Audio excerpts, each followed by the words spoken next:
अब केरलम नाम से जाना जाएगा। केरल सेवा तीर्थ से मोदी सरकार ने पहला बड़ा निर्णय लिया है। केरला का नाम बदलकर केरलम करने का प्रस्ताव। क्या है खबर? तो केंद्र की भारत सरकार ने राज्य के आधिकारिक अंग्रेजी नाम को केरला से केरलम करने के प्रस्ताव पर आगे बढ़ने की प्रक्रिया शुरू की है। केरलम शब्द राज्य की स्थानीय भाषा मलयालम में प्रयुक्त नाम के अधिक करीब माना जाता है। केंद्र की मोदी कैबिनेट ने दक्षिण भारतीय राज्य केरल का नाम आधिकारिक तौर पर बदलकर केरलम करने के प्रस्ताव को मंजूरी दे दी है। मोदी कैबिनेट ने सेवा तीर्थ से यह पहला ऐतिहासिक निर्णय लिया। केंद्रीय मंत्री अश्विनी वैष्णव ने कैबिनेट के फैसले को जानकारी देते हुए बताया कि भाषाई आधार पर राज्यों के पुनर्गठन के समय से ही ये मांग उठ रही थी कि केरलम शब्द मलयालम भाषा और वहाँ की समृद्ध संस्कृति विरासत से गहराई से जुड़ा हुआ है। यह फैसला ऐसे समय में आया है जब राज्य में विधानसभा चुनाव भी करीब है। राज्य विधानसभा पहले भी ही नाम परिवर्तन के पक्ष में प्रस्ताव पारित कर चुकी थी। अब केंद्र स्तर पर औपचारिक प्रक्रिया जैसे कि विभिन्न मंत्रालयों से राय राजपत्र अधिसूचना और आवश्यक कानूनी संशोधन पूरी की जाएगी। सरकार का तर्क है भाषाई सांस्कृतिक पहचान को सही रूप से दर्शाना, स्थानीय उच्चारण के अनुरूप आधिकारिक नाम करना, राज्यों के नामों में भारतीय भाषाओं को प्राथमिकता देने की नीति के अकॉर्डिंग भारतीय समाज व संस्कृति, भाषाई पहचान और संस्कृति की असीमता बताई गई है। क्षेत्रीय भाषाओं का संरक्षण करके विविधता में एकता यानी कि यूनिटी इन डाइवर्सिटी दिखाने की कोशिश है केंद्र सरकार की। संविधान व शासन तो अनुच्छेद 3 संसद को राज्यों के नाम सीमा बदलने का अधिकार है। संघीय ढांचा यानी कि फेडरलिज्म, केंद्र सरकार और राज्य संबंध भी देखने को यहाँ पे हमें मिलते हैं।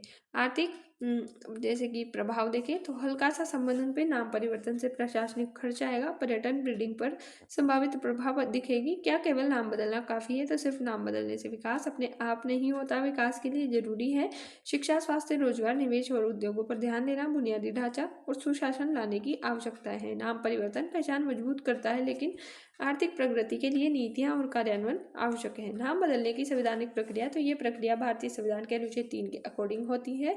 इसमें राज्य विधानसभा प्रस्ताव पारित करती है। प्रस्ताव केंद्र सरकार को भेजा जाता है और राष्ट्रपति के अनुमति के बाद संसद में विधेयक लाया जाता है। संसद साधारण बहुमत से पास करती है। उसके बाद जो अधिसूचना होती है वो जारी होने के बाद नया नाम लागू हो जाता है। इसके पॉजिटिव इम्पैक्ट तो जैसे कि सांस्कृतिक असीमता मजबूत होगी, स्थानीय भाषाओं को सम्मान मिलेगा, क्षेत्रीय पहचान स्पष्ट होगी। संघीय ढांचे का उदाहरण देखने को मिलता है। पर्यटन ब्रीडिंग में नया अवसर मिलेगा। नकारात्मक क्या है? तो सरकारी खर्च बढ़ेगा जिससे दस्तावेज, साइन बोर्ड, पासपोर्ट कुछ समय भ्रम की स्थिति भी रहेगी। विपक्ष से राजनीतिक मुद्दा बना सकता है। विकास के मूल मुद्दों से ध्यान भटकने का खतरा है।